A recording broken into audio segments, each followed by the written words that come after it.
Gunung Semeru atau Gunung Meru adalah sebuah gunung berapi kerucut di Jawa Timur, Indonesia.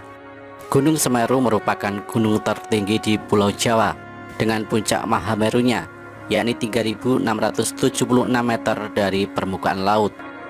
Gunung Semeru juga merupakan gunung berapi tertinggi ketiga di Indonesia, setelah Gunung Kerinci di Sumatera dan Gunung Rinjani di Nusa Tenggara Barat.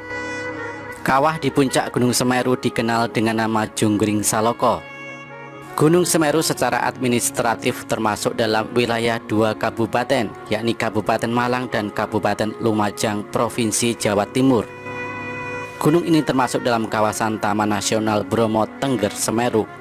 Pada tahun 1913 dan 1946, Kawah Junggring Saloko memiliki kubah dengan ketinggian 3.744,8 meter hingga akhir November 1973. Di sebelah selatan kubah ini mendobrak tepi kawah, menyebabkan aliran lava mengarah ke sisi selatan, meliputi daerah Pronojiwo dan Candipuro di Lumajang.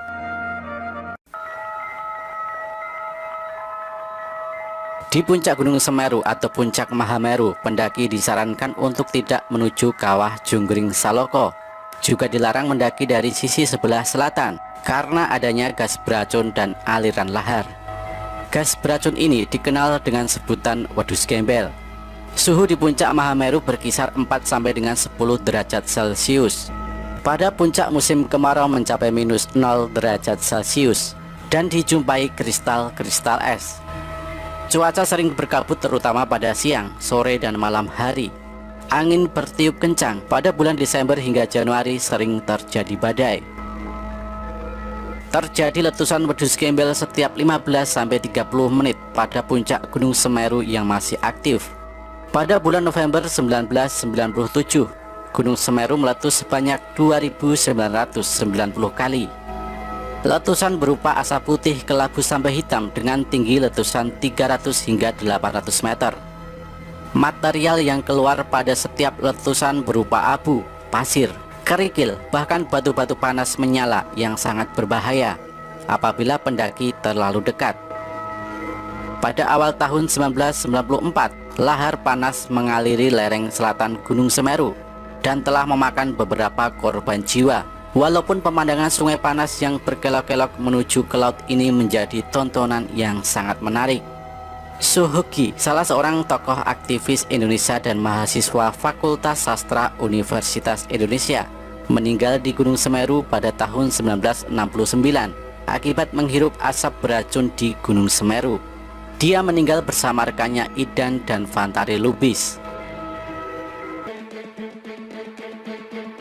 Orang pertama yang mendaki gunung ini adalah Kleckner dan Winnie Brigita pada tahun 1838, seorang ahli geologi berkebangsaan Belanda. Mereka menempuh jalur dari sebelah barat daya lewat Widodaren. Selanjutnya Jung Hoon pada tahun 1945, seorang ahli botani berkebangsaan Belanda, mendaki dari utara lewat Gunung Ayek-Ayek, Gunung Inder-Inder, dan Gunung Kepolo.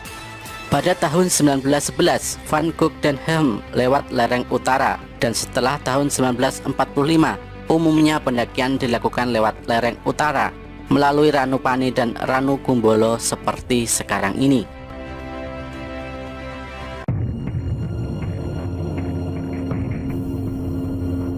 Dalam kitab Tantu Panggelaran pada abad ke-15, konon keadaan bumi miring karena Gunung Meru di India terlalu berat.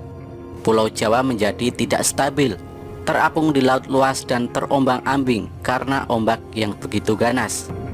Melihat pulau yang tidak menentu tersebut, para dewa bersepakat untuk memaku Pulau Jawa dengan cara memindahkan Gunung Meru di India ke Pulau Jawa. Untuk melakukan tugasnya, para dewa merubah dirinya. Dewa Wisnu menjelma sebagai kura-kura raksasa. Dewa Brahma menjelma sebagai ular yang sangat panjang.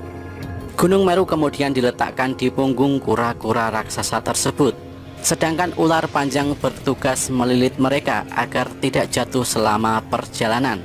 Sesampainya di Pulau Jawa, Gunung Semeru diletakkan di bagian barat Pulau Jawa, tetapi tidak seimbang karena bagian timur terangkat ke atas.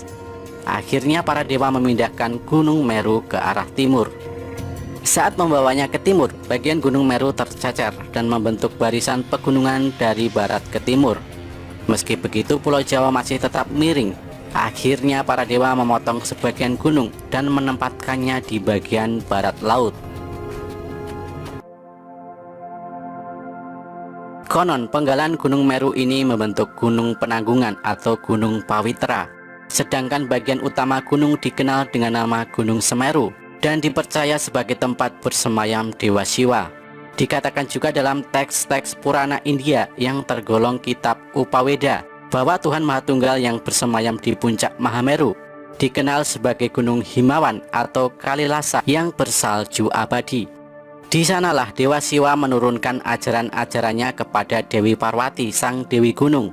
Sementara Pulau Jawa adalah nama yang diberikan Dewa Siwa karena pulau ini dulunya banyak ditumbuhi pohon jawawut.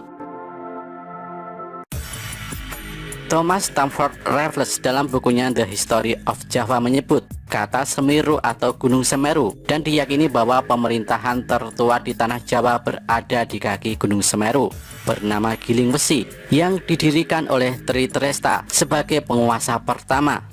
Semeru disebutkan dalam prasasti Pasru Jambe di Kabupaten Lumajang bahwa dulu daerah tersebut merupakan padepokan dan tempat tinggal resi, tepatnya di Dusun Munggir. Resi Pasopati adalah penyebar Hindu di Jawa yang disebut-sebut Muksa di Gunung Semeru. Menurut masyarakat Hindu di Bali dan Jawa, pemindahan Gunung Meru merupakan pemindahan kayangan para dewa dan nilai-nilai luhur dalam agama Hindu. Karena sebelum dipindahkan, Gunung Meru dipercaya sebagai tempat bersemayamnya para dewa, sekaligus tempat terhubungnya bumi dan kahyangan. Sampai sekarang pun Gunung Semeru diyakini sebagai tempat abadi para dewa. Menurut masyarakat Bali, Gunung Semeru juga dipercaya sebagai bapak dari Gunung Agung. Untuk menyembah para dewa, umat Hindu Bali dan umat Hindu Tengger mendirikan Pura Mandara Giri Semeru Agung. Upacara sesaji kepada dewa-dewa di Gunung Semeru tiap 8 sampai dengan 12 tahun sekali. Hanya ketika ada yang menerima suara gaib dari dewa Gunung Semeru. Dikenal sebagai Gunung Suci, Gunung Semeru tentu memiliki misteri yang menyelimutinya. Salah satunya adalah Arcapada. Arcopodo dikenal sebagai pos terakhir dalam pendakian Gunung Semeru. Nama Arcopodo ini berasal dari kata arca dan pada yang berarti arca yang sama. Konon Arcapada ini menjaga sebuah gapura gaib yang hanya bisa dilihat oleh orang tertentu yang memiliki ilmu tinggi alam gaib. Arcopodo pertama kali ditemukan oleh Norman Edwin dan Herman Olantang, Mapala Universitas Indonesia pada tahun 1984. 2 tahun kemudian Norman kembali ke tempat dua arca dan menuliskan temuannya di majalah Suara Alam pada tahun 1986. Dan setelah itu Arcapada tidak diketahui keberadaannya, seolah hilang secara misterius. Namun pada November 2011, ketika tim ekspedisi Cincin Api Kompas melakukan penelusuran untuk membuktikan keberadaan arca yang dianggap hilang lebih dari seperempat abad itu, ternyata kedua arca tidak pernah hilang dan tetap di tempatnya. Sepasang arca ini tepat menghadap ke utara, di mana tepat menghadap puncak Mahameru. Menurut penduduk sekitar, jalur pendakian saat itu memang dirubah ke jalur baru seperti sekarang untuk melindungi keberadaan arca dari orang-orang tak bertanggung jawab.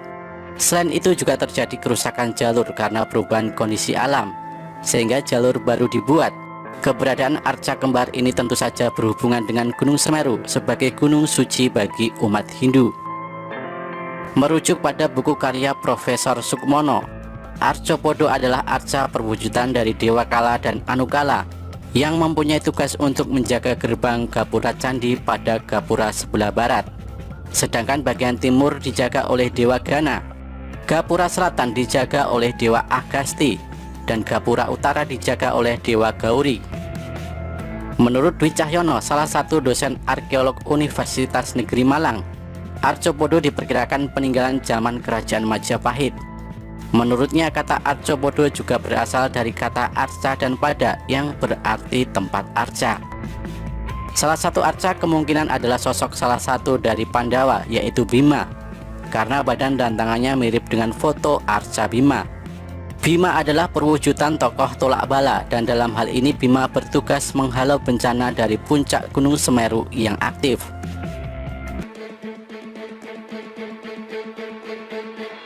Kini Gunung Semeru semakin dikenal oleh banyak petualang. Sebagai tempat yang suci, sudah sepantasnya pendakian ke Gunung Semeru dilakukan dengan tidak melanggar aturan yang sudah dibuat oleh pihak Taman Nasional. Selain itu, menjaga sikap dan perilaku di gunung ini ataupun gunung yang lain juga harus dilakukan.